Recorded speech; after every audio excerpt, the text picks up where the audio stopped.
This is The Good Government Show.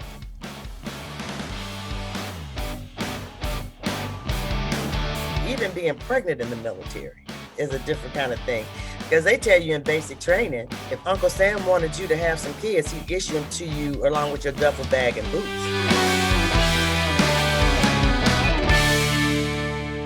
And that's what women members of the military were told back in the 1980s. Now, much has changed since then, but some things haven't. Women veterans in Texas. That's the topic of this edition of The Good Government Show. I'm Carol DeOria. And I'm David Martin. So, Carol, why did you decide to focus on women in the state of Texas? Are they different than other women veterans? Well, it's not so much that they're different, David, but we focused on Texas because it's the state, believe it or not, with the most women veterans in the entire country. We're talking nearly 200,000 women, followed by only Florida and California. Now, in Texas, I put the spotlight on Travis County, which is in the Austin area. And the reason I did that is because they had to really find a way to help these women, and they've been quite successful at it. So what kind of problems do women veterans have? Are they different problems than men? Well, the most obvious is the physical difference from men. Women can give birth, and that alone would be enough to bring on health issues that, men just don't have to worry about. So the baby thing. Right. The baby thing. But also, women veterans are, somewhat invisible. Even though they can now do combat duty and carry a weapon in the military, they've been doing it since Desert Storm. Once they're discharged, they tend not to really identify themselves as vets. Why not? They don't, what are they doing? Well, where a man might wear his Navy cap all the time or a T-shirt that identifies him as a Marine, women, not so much. So the general public doesn't think of them as veterans. Can't they just go to the local VFW and join the party? That's the thing. They don't. Why? Because women are really busy. So many women have children, especially when they first come out. Their kids are probably young. And so they have food to cook for kids. They have to get them off to school. They have to yell at the kids. There's a lot to do. Yelling at the kids is very important when you're a mom. That's true. So they're not smoking cigars with their buddies and drinking beers down at the club? Not so much. Oh, okay. Now, Catherine Robledo is a disabled Marine Corps veteran. And believe it or not, would you believe in this day and age, she still gets harassed frequently? Listen to this. With my service connection, I have disability plates, Marine Corps disability plates. Whenever I go to Walmart and I'm having a bad day, so I have, not to get too personal, but I have issues with mobility. So whenever I would go to the store, I'll so usually park in a handicap, but usually the furthest handicap spot that's from the door. That way, if there's somebody else, they're closer. And I'll get, you're not a veteran. You can't be using your husband's plates. Those aren't yours. And I'm like, no, they are mine. And yes, I did earn them, but either way, it's none of your business kind of deal and stuff. So that happens a lot. Whether I'm at HEB, Walmart, wherever I wind up going, that does tend to happen a lot is, those aren't your plates. You didn't earn those. You're perfectly fine. Wow. That's really terrible. So what kind of problems did she need help with, and did she get it? Well, she did get help. Catherine is divorced, and she's the mother of two very young boys, both of whom are in grammar school. And one had a cancer-like illness for which he needed chemotherapy when he was only about 3 years old. So she lost her job because she had to stay home with him. She was going to put him in a daycare where they would actually administer the chemo, but her ex-husband didn't like that idea. So she was getting evicted because she couldn't hold her job. Then there was a second time. She was on the verge of eviction, and that's when she met Susan Lewis. Now, Susan is a Desert Storm veteran herself, and she is now the director of the Veterans Services Department for Travis County, Texas. So we'll back up a bit because I want to tell you a little bit more about Lewis to help fill out this picture. Susan Lewis explained to me how veteran services, they were really geared only for men. So when women needed these specialized services, they really had to get very creative. And here's what she and her female veterans did early on, like almost 20 years ago. So we had meetings in the office, and so we had a network. So if someone in employment was helping someone and they needed to, and in talking to them, some things came out. They said, well, you need to go see Susan at Travis County. Or if someone, I had someone that was MST or had combat stress, I'll say, you need to go over to the vet center and talk to Dr. Hawthorne. So it was a network. Our point was, we were just trying to make sure that everybody got the help that they needed, that we know that just wasn't part of the traditional provisions. Women have kids. And that's something that they're not that we don't have single dads, because we do, but it's just different. Women are usually in that primary caregiving role. And so we just operate a little bit different. We're not really we don't gather the same way male veterans gather. Like they go to the bar and they wear their hats and they tell war stories, and women are busy. When you're trying to get them together, you better have something to say that's going to really impact their life and help them solve some of the problems that they're dealing with. Like, how do I manage this daycare thing, or how do I, we're just a little bit different. And obviously women are the ones that physically carry the children. They're the ones that take maternity leave and go give birth, not the men. Wow. So they really had to come up with some new ways to help these women. So when these women have a health-related problem, it sounds like they really have to scramble. Exactly. Susan Lewis gave me 2 examples. One is about a pregnant woman and what she had to do. And the other story is about Susan Lewis herself when she needed an ultrasound. So one of the things that we brought to their attention, and believe it or not, a lot of the leadership didn't know, probably what really did it for me, is I had a veteran that was 6 or 7 months pregnant. She came to see me, and there was nothing she could get. They told her she had to drive to Temple, which is an hour away from Austin, for prenatal care. That's ridiculous. So there was nothing in Austin. You had to drive to Temple. And so I had to go up there for an ultrasound. So I'm going up there for the ultrasound, and I'm driving all the way up there, and on a full bladder. So, I'm making light of it, but it's not funny when it's right. happening. So you're running to you get there, you're parking, and then all of a sudden you park over here, and they tell you, ma'am, you can't park here because that's for veterans. I'm a veteran. It's ridiculous. That's pretty basic care for women.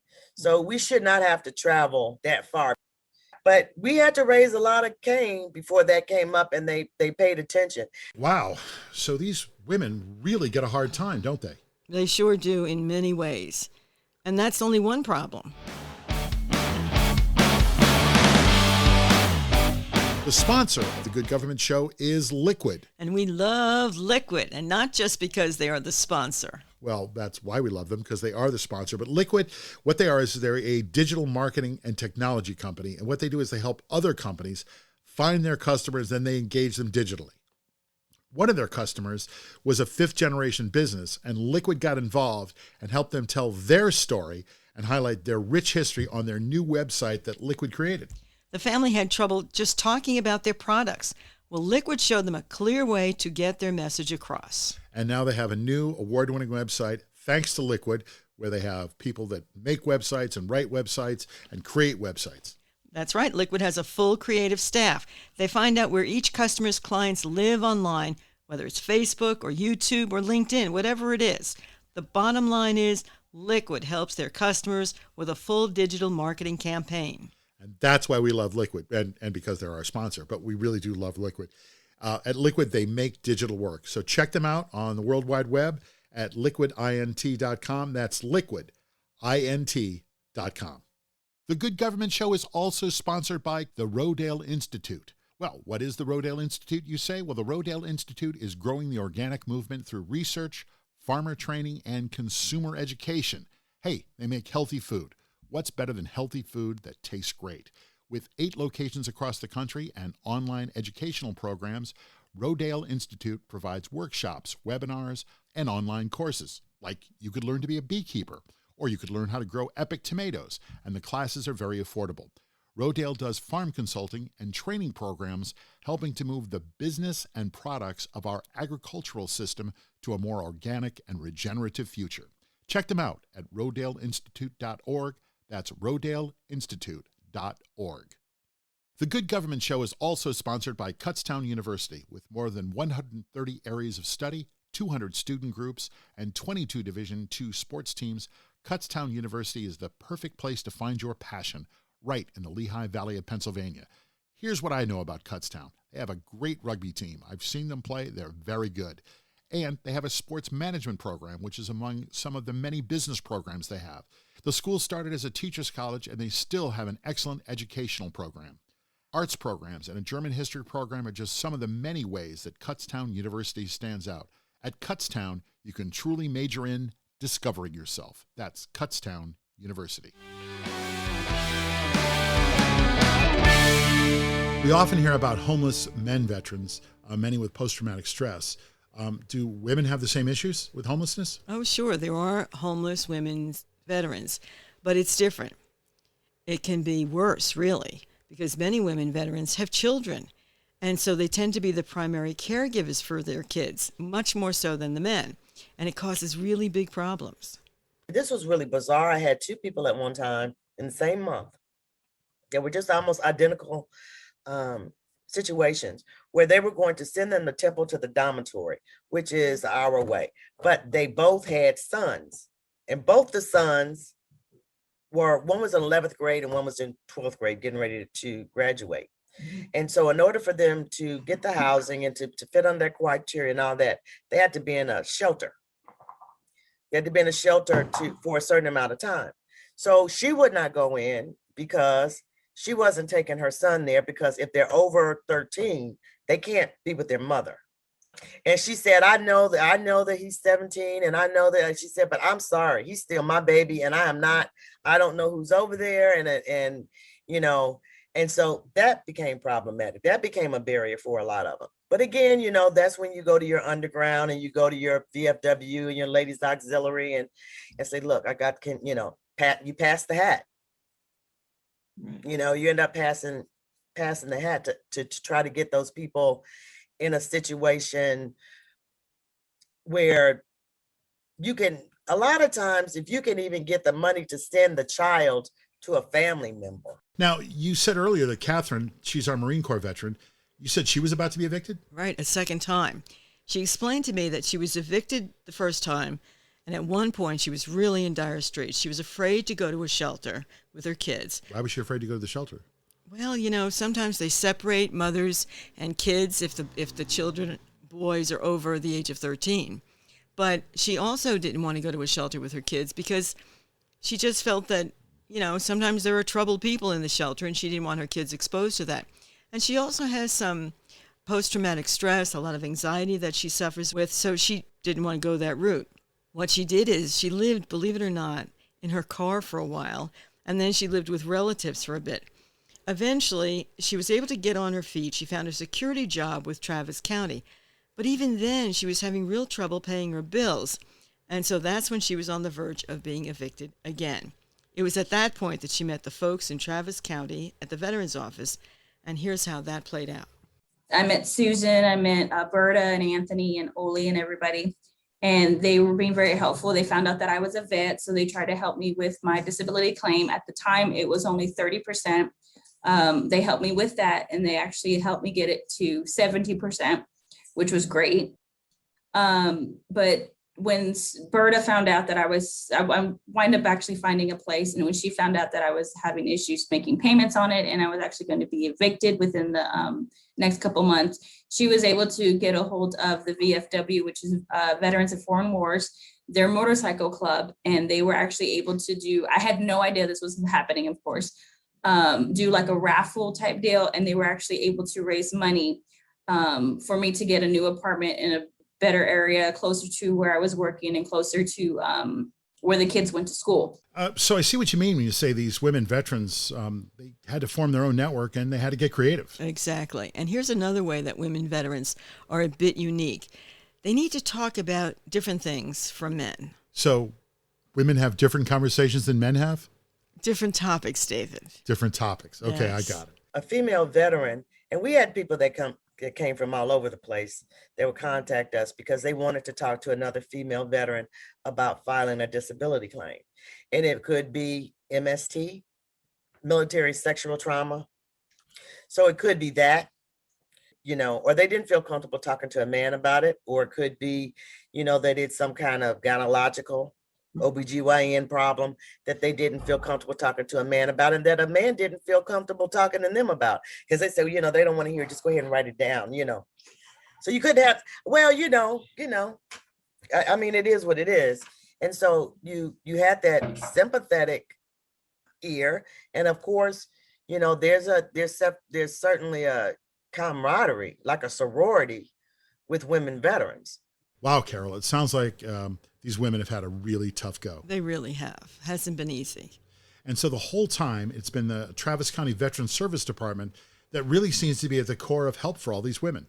Yes, and Susan Lewis, the director of the Veterans Department in Travis County, says it's the county government that was really able to do things fairly quickly, because that's really what the women needed. When there's a problem, you need it fixed right away. And the Veterans Administration and other agencies like that, they frequently have these big bloated bureaucracies. They can't get things done quickly.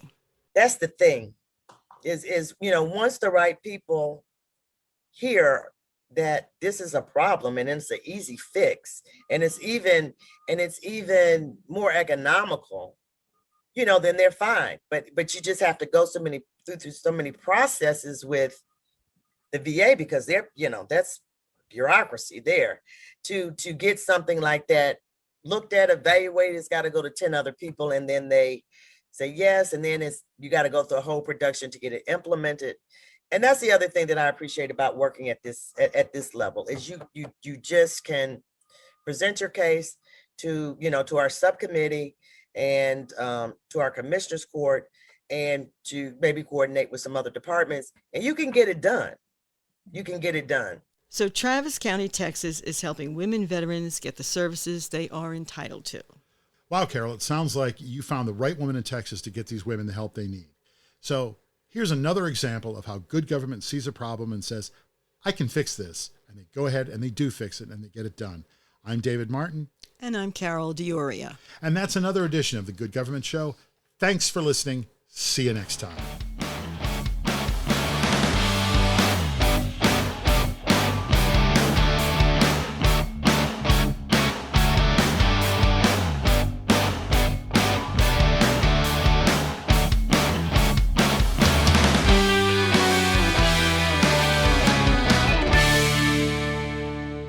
The Good Government Show is a Valley Park production.